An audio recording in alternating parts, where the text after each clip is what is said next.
But to kick off proceedings first, I'd like to welcome to the stage our keynote speaker for the evening, Chris Skinner. Chris is the founder and chairman of the Financial Services Club, Europe's leading networking group for senior executives in financial services. He joins us hot on the heels from presenting on the future of money at Sibos in Osaka before Christmas. Chris is a leading analyst on financial services and one of the BBC's and Bloomberg's go-to fintech experts whenever there's a crisis in the banking sector, which means he's been rather busy recently. His talk tonight is titled "Our Techno-Charged World is in the Dark Ages," suggesting there's still plenty more development and disruption yet to come. Chris, to you. Thank you, Eddie. And good evening. Eddie was very nice to me because just before he stood up to do his introduction, I threw my water all over him, which is accidental, but then it's always to make sure that when you're presenting, you're prepared for change, and maybe Eddie will need to change after the end of the session. As Eddie said, I look at the world of banking and technology. That's my space, and I've been doing it now for quite some time, too long to actually discuss in depth here, but if you wanted to find out over drinks afterwards about the first iPad that I ever saw in 1992, I will explain it to you. It's now in my attic at home. It still works, but I've lost the plug for it, so I have no idea whether I can charge it anymore. I guess some would say I'm a bit of a technology visionary because I've spent so long looking at technology and where it's taking us. And in fact, I ran 2 futures labs within large technology companies before moving into my independent state that I have today, where alongside the Financial Services Club, which I loosely call a drinking club for bankers that's become very popular in the last 4 years, I also have a business called Shaping Tomorrow that looks at the future of everything. And in particular, it looks at the future of everything from the forces of change: political, economic, social, technological. Some people say legal, environmental as well, but those are the top 4 for me: political, economic, social, technological change in banking and financial services. And when we ask the question, is this the most exciting time in technology ever? The answer is yes, but then you'll ask the same question next year and you'll say yes next year. So this year wasn't the most exciting time in technology ever. It's just a time in technology. I was dealing with mobile payments in banking in 1996, thinking that was a hot space to be in. It took until around now for it to become the hottest space to be in. So now we are in this hot space of mobile. And that hot space is going to become even hotter. And we're going to talk a lot about mobile, but I'm not, because it's actually not that interesting, to be honest. It is for some of you guys. It's not interesting for me because I was looking at that 15 years ago, so I've moved on. But the big thing about mobile for me, and that's what is transformational, is that it's taken us from a world where technology was in the back office systems of companies to a world where we went to a desk to get onto the internet, to a world where every single person on this planet is connected wirelessly through the infrastructure of the mobile network. That is a fundamental change because it means that anybody, anywhere in the world can communicate, relate electronically to anyone else anywhere in the world.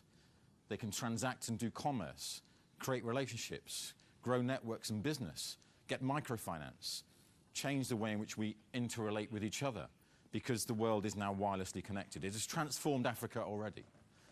Africa as a continent had no infrastructure for commercial payments for the general citizens of the African continent until mobile appeared. Now, anybody in Africa can make a payment to anyone else, not just in Africa, but anywhere in the world.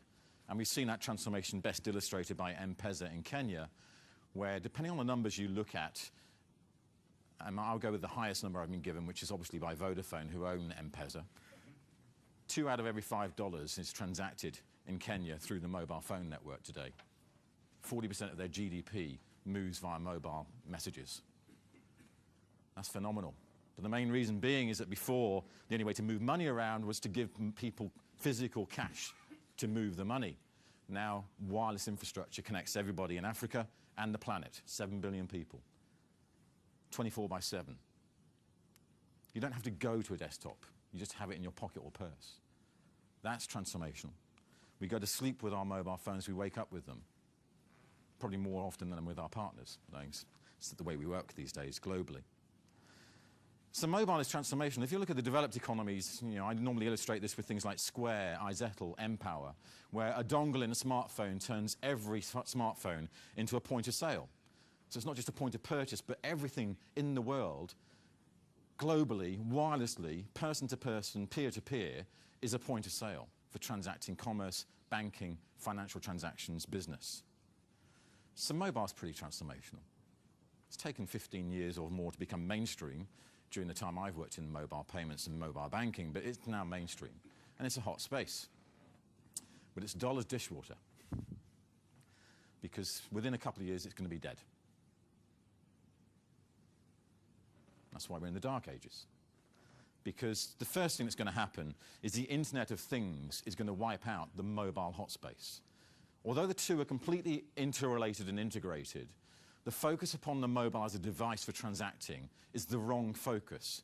It's the behavior of how we transact wirelessly that should be the right focus. And the right focus is saying, what happens when everyone's shoes, earrings, handbags, telephones, televisions, cars, bars, windows, floors are connecting, transacting? I'm a big Star Trek fan. Do you ever see anyone on Star Trek make a payment? Of course not. You just walk around and things transact around you. One of the big things that's happening right now is augmented reality. The idea that you could not use a mobile, but use glasses connected to a wireless chip that could be in your ring, and you augment your world to see everything around you. The prices of the houses that you might be interested in buying, the bars that you might want to go and visit, the other places that might be less salubrious that you also want to visit. You can see everything augmented in reality, augmented reality.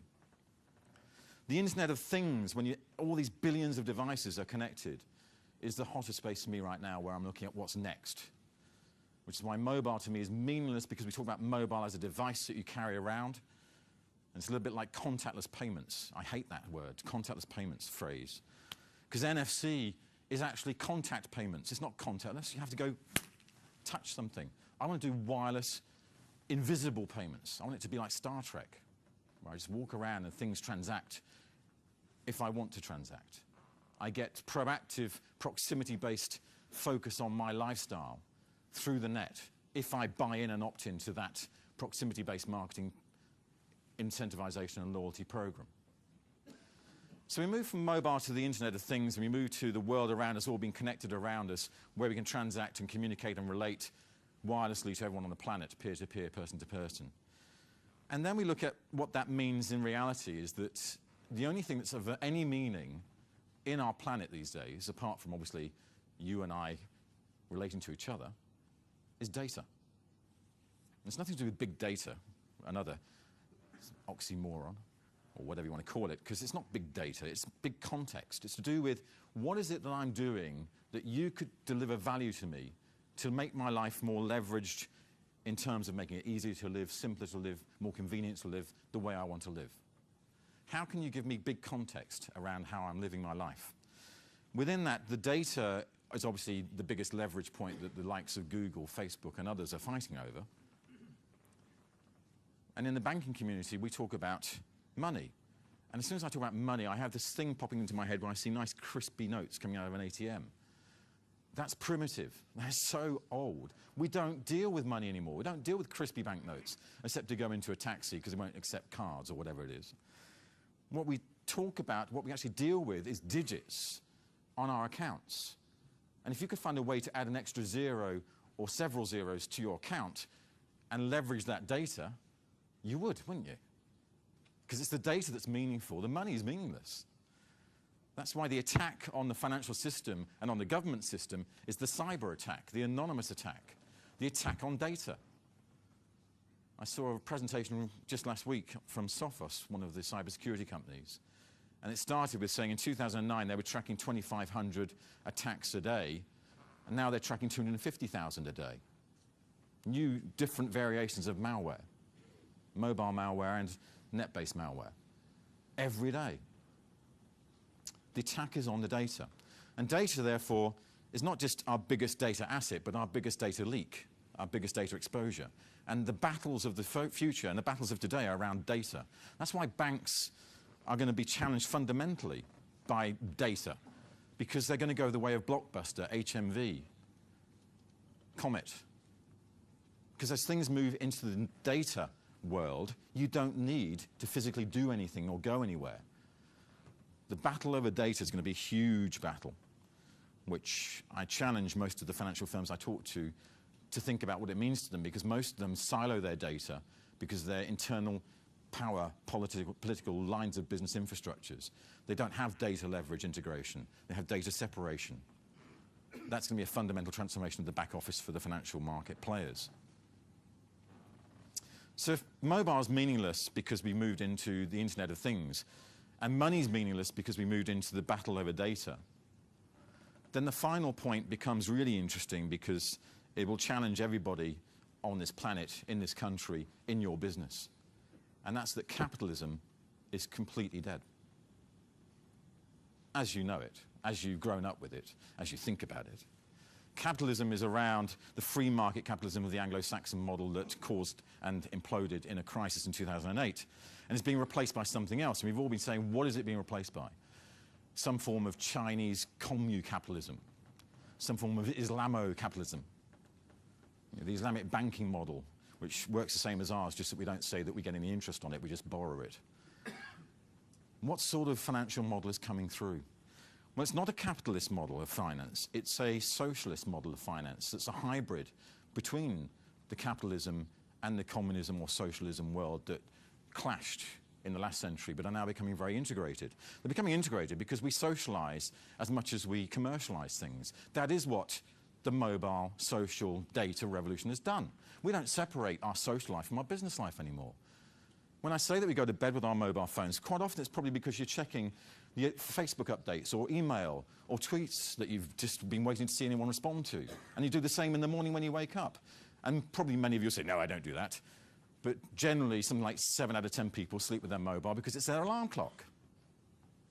It's keeping you in touch 24/7. So you don't separate your social life from your work life. When Facebook and all that stuff came out, how many of you ended up with some of your Facebook friends being work friends who you now wish weren't on your Facebook link? I know I do. That's why I have a work Facebook account and a personal Facebook account, and I keep them separate. The same with Twitter. But it's a lesson I learned very early on, because you have to go through that cycle of realizing the hybrid life we live in. So we now think about capitalism being separated from communism. It isn't. It's integrated. It's a hybrid where the social interests of the world are as much focused in capitalism as the commercial interests of the world. And if you don't believe that, look at the Occupy movement. The Occupy movement wouldn't exist without the social world that we have today through social media. I'm far more scared of the social media than I am of the media these days, because the social media are the things that can disrupt my business fundamentally.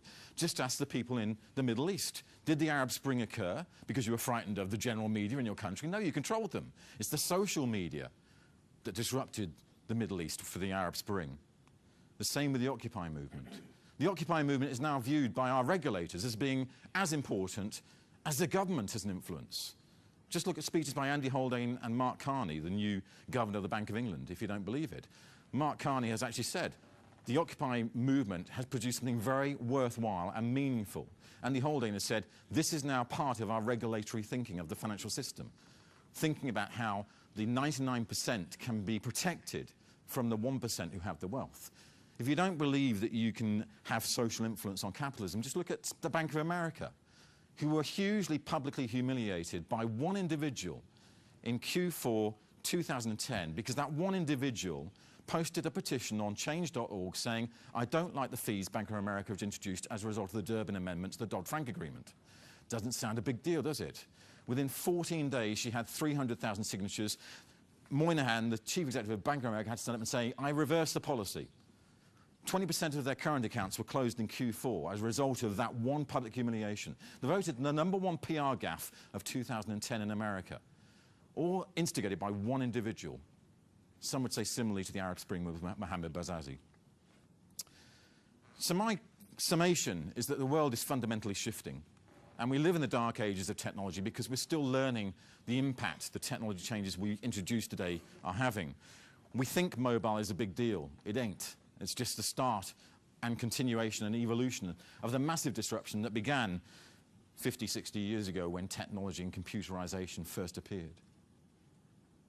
We live in a world where everything is as powerful in the hands of children as it is in the hands of the government. And when David Cameron stood here last week, apparently, I could just as easily make him embarrassed, and so could you as an individual, through a public social movement, if that was warranted, if it was bought into, if it gained traction.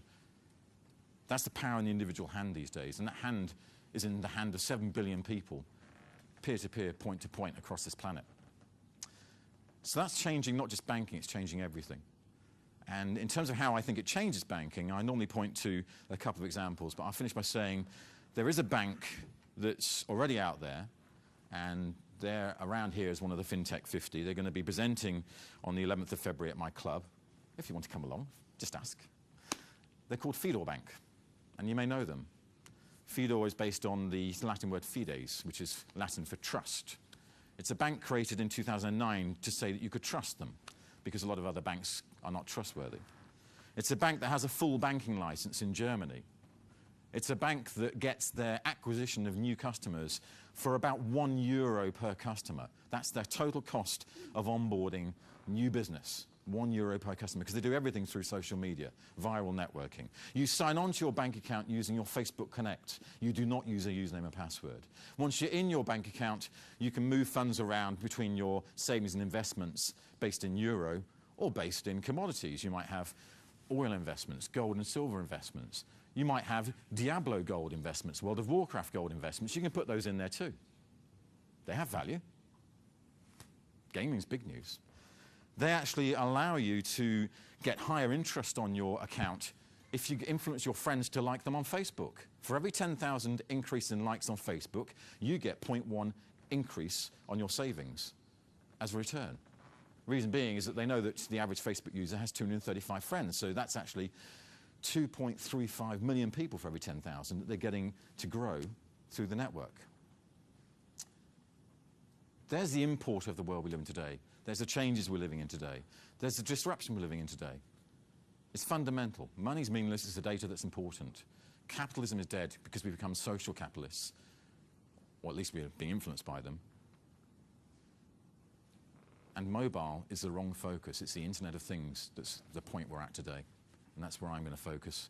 As Elliot Gottkind from Bloomberg introduces the panel, Elliot's the business editor for Europe with Bloomberg TV. I saw that you have interviewed David Cameron and Sir Richard Branson, so a Virgin Prime Minister is a good link. Elliot, over to you. Thank you very much.